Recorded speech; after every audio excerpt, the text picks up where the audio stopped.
ഇനി ചോറൊന്നും ബാക്കി വന്നാൽ ആരും കളയല്ലേ. ദാ ഇതുപോലെ നമുക്ക് കുട്ടികൾക്ക് ടിഫിനൊക്കെ കൊടുത്തയക്കാനും നമുക്ക് വൈകിട്ട് ചായയുടെ കൂടെ കഴിക്കാനൊക്കെ പറ്റിയ നല്ല അടിപൊളിയൊരു സ്നാക്ക് ഉണ്ടാക്കി എടുക്കാൻ പറ്റും. അപ്പോൾ നമുക്കിതെങ്ങനെ ഉണ്ടാക്കാൻ നോക്കിയാലോ. അപ്പോൾ അതിന് വേണ്ടിയിട്ട് ഒരു മിക്സീൻ്റെ ജാർ എടുത്തിട്ട് അതിലേക്ക് 1 കപ്പ് ചോറ് ഇട്ട് കൊടുത്തിട്ടുണ്ട്. പിന്നെ ഒരു മുട്ടയും ചേർത്ത് കൊടുക്കുക. ആവശ്യത്തിന് ഉപ്പും ഇട്ടിട്ട് അധികം വേവാത്ത ചോറാണെങ്കിൽ മാത്രം ഒരിത്തിരി വെള്ളം ഒഴിച്ച് നന്നായിട്ടൊന്ന് അരച്ചെടുക്കാം. അപ്പോൾ ഇതിവിടെ നന്നായിട്ട് അരച്ചെടുത്തിട്ടുണ്ട്. ഇനി ഇതിനെ നമുക്കൊരു പാത്രത്തിലേക്ക് മാറ്റി കൊടുക്കണം.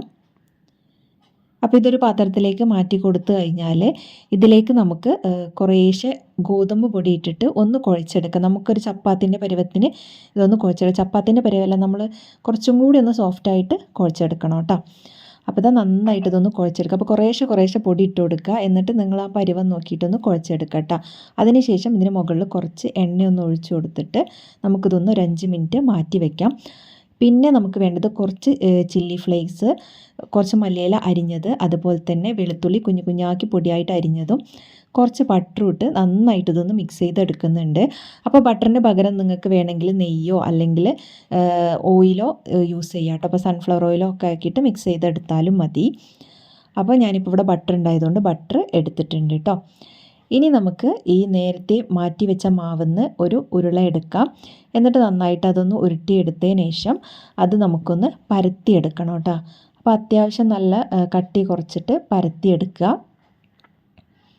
അപ്പോൾ ഇത് ഞാനിവിടെ നന്നായിട്ടൊന്ന് പരത്തിയെടുത്തിട്ടുണ്ട്. ഇനി നമ്മൾ നേരത്തെ മിക്സ് ചെയ്ത് വെച്ച ആ മിക്സ് ഉണ്ടല്ലോ, അത് ഇതിനുള്ളിലൊക്കെ എല്ലാ ഭാഗത്തും ഒന്ന് ആക്കി കൊടുക്കാം.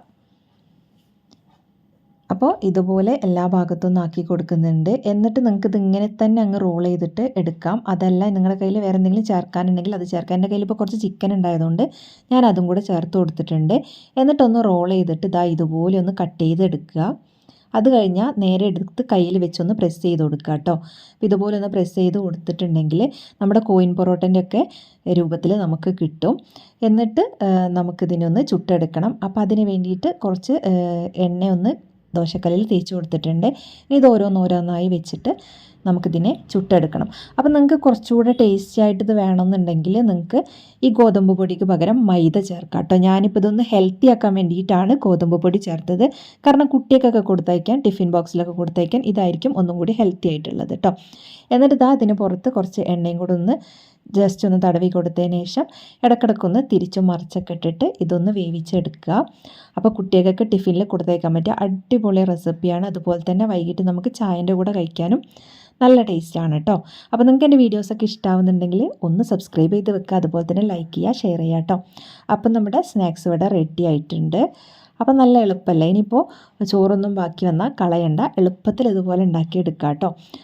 അപ്പോൾ നമ്മുടെ സ്നാക്സ് ഇവിടെ റെഡി ആയിട്ടുണ്ട്. അപ്പോൾ എല്ലാവരും ഒന്ന് ട്രൈ ചെയ്ത് നോക്കുക കേട്ടോ. ഇഷ്ടമായാൽ നിങ്ങളൊന്ന് ലൈക്ക് ചെയ്യുക, ഷെയർ ചെയ്യുക, സബ്സ്ക്രൈബ് ചെയ്യുക. ഞാൻ മുന്നേ കുറേ വീഡിയോസ് ചെയ്തിട്ടുണ്ട്, അതൊക്കെ ഒന്ന് പോയി കണ്ട് അഭിപ്രായങ്ങളൊക്കെ പറയാം കേട്ടോ. അടുത്ത വീഡിയോ ആയിട്ട് കാണാം. താങ്ക്